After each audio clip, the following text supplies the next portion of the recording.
Happy new year మా. రాబోయే సంక్రాంతి శుభాకాంక్షలు.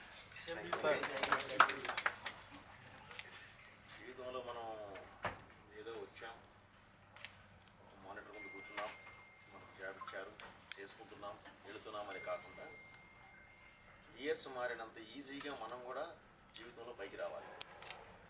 ఓకే, ప్రతి ఒక్కళ్ళలోనూ ఆ తాపత్రయం ఉండాలి. అది మాత్రం మర్చిపోకూడదు ఎట్టి పరిస్థితుల్లో. ఎదుటి మనిషికి చెప్పేటందుకు నీతులు ఉన్నాయి అనుకోకుండా నేను చెప్పాలి కాబట్టి చెప్తున్నాను. ఓకేమా, అది మోస్ట్ ఇంపార్టెంట్ మనకి. ఎలా అనిపించింది సినిమా?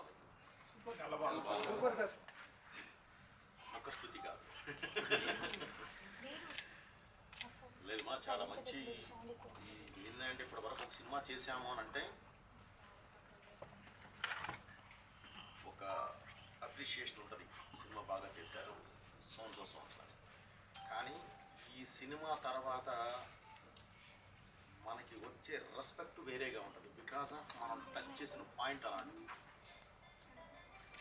ప్రతిదీ మన దేశం, మనం ఏంటి అసలు, మనం ఎంత గొప్పవాళ్ళం, ఈ దేశం ఎంత ప్రతిభావంతులం, మన ధర్మం, మన దైవం, వీటి మీద చేసుకుంటూ వెళ్ళాం కాబట్టి